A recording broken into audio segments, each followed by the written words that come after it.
حضرت بایزید بستامی رحمۃ اللہ علیہ کا ایک یہودی پڑوسی تھا اور مخالف بھی بڑا تھا. ساری زندگی اس نے حضرت بایزید کی مخالفت کی. کچھ لوگوں کو پتہ ہوتا ہے کہ جس کی میں مخالفت کر رہا ہوں بندہ ٹھیک ہے، پر اندر کے حسد کا کیا کچھ نہیں جا سکتا. ساری زندگی حسد کرتے اس نے بھی کیا اور بڑی غلط باتیں پھیلائیں. اس سے کوئی غلطی ہو گئی، اس یہودی سے جو یہودیوں کا عالم تھا، اس سے کوئی غلطی ہو گئی. یہودی اس سے ناراض ہو گئے، حالات اس کے خراب ہو گئے. اتنا غریب ہو گیا کہ وہ چراغ جلانے کو بھی پیسے کوئی نہیں. بچہ تھا چھوٹا سا، وہ اندھیرے میں ڈرتا تھا، روتا تھا. حضرت بایزید بستامی گھر آئے تو اپنی گھر والی سے پوچھنے لگے، کل بھی میں نے نوٹ کیا یہ بچہ روتا ہے، آج بھی نوٹ کیا. تو کہنے لگی، وہ جو گھر والوں سے پوچھا جو بھی گھر میں موجود تھا، انہوں نے کہا جناب وہ غربت ہے، آپ کو پتہ ہے اس کے حالات بڑے کمزور ہو گئے ہیں، تو بچہ اندھیرے سے ڈرتا ہے. چراغ جلانے کو تیل کوئی نہیں، پیسے کوئی نہیں، دشمن ہے، ساری زندگی مخالفت کی.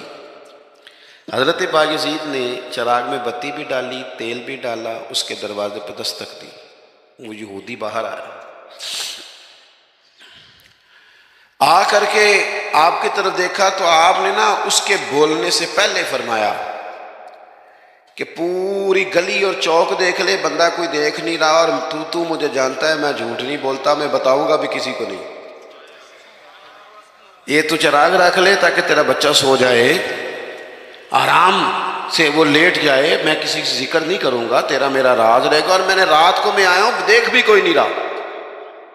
وہ یہودی کہتا ہے بولنے کی طاقت ہی کوئی نہ رہی. ہم تو دشمن کو بھی پاکیزہ سزا دیتے ہیں، ہم تو دشمن کو بھی پاکیزہ سزا دیتے ہیں. وہ اندر چلا گیا چراغ لے کے، رات بھر بچہ سویا رہا. دوسرا دن پھر ہوا، شام تھوڑی سی گہری ہوئی، لوگ اپنے اپنے گھروں میں سوئے، بچہ ڈرتا تھا اندھیرے سے. حضرت بایزید نے پھر چراغ میں تیل ڈالا، بتی ڈالی، دروازے پہ دستک دی. جب وہ باہر آیا تو فرمانے لگے، تو دیکھ رہا ہے کہ کوئی بندہ موجود نہیں، اور تجھے پتہ ہے میں جھوٹ بھی نہیں بولتا، کسی کو بتاؤں گا نہیں، یا یہ لے جا تیرا بچہ سو جائے. اس نے مخالفت کی ہے ساری زندگی، اس کو دے دیا، اس کا بچہ سو گیا. تیسرا دن پھر ہوا، وہی وقت، وہی انداز، وہی باتیں. دستک دے کے کہا کوئی شخص نہیں دیکھ رہا، چراغ لے لے، بتاؤں گا بھی کسی کو نہیں، اور تجھے پتہ ہے میں جھوٹ نہیں بولتا. وہ چراغ آپ بڑھا کے دروازہ بند کرنے لگے تھے کہ وہ یہودی زور زور سے چلایا، کہنے لگا باہر آؤ بھی سارے مسلمانوں، نکلو بھی یہودیوں سارے باہر. لوگ سارے باہر گلیوں میں آ گئے. کہنے لگے یہ بایزید بستامی ہے، میں نے ساری زندگی جھوٹے الزامات لگائے، آج جب میری حالت یہ ہے کہ میرے اپنوں سے مجھے کوئی پوچھنے نہیں آتا، اس شخص سے میرے بچے کا رونا نہیں دیکھا گیا. یہ تڑپ گیا ہے کہ کسی کا بچہ کیوں روئے. یہ روز مجھے چراغ جلا کے دے جاتا ہے، گھر میں میرے روشنی ہو جاتی ہے، بچہ میرا سو جاتا ہے، پر میں ساری رات نہیں سوتا. میں آج تم سب کو گواہ بنا کے کہتا ہوں، جو میں نے ان کے بارے میں زندگی بھر کہا وہ سارا غلط تھا. اور یہ بھی تمہیں بتاتا ہوں کہ پہلے میں نے دین اسلام سنا تھا، 3 دن ہو گئے میں دین کو دیکھ رہا ہوں. پہلے سنا تھا، اب میں دیکھ رہا ہوں. کہنے لگا میں تم سب کو گواہ بنا کے کہتا ہوں کہ بایزید بھی سچے ہیں، بایزید کا دین بھی سچا ہے، اور جس رسول کا یہ کلمہ پڑھتے ہیں وہ رسول بھی سچے ہیں. اس نے کلمہ پڑھا اور مسلمان ہو گیا. ہمارا یہ حال ہے کہ سگا بھائی کہتا ہے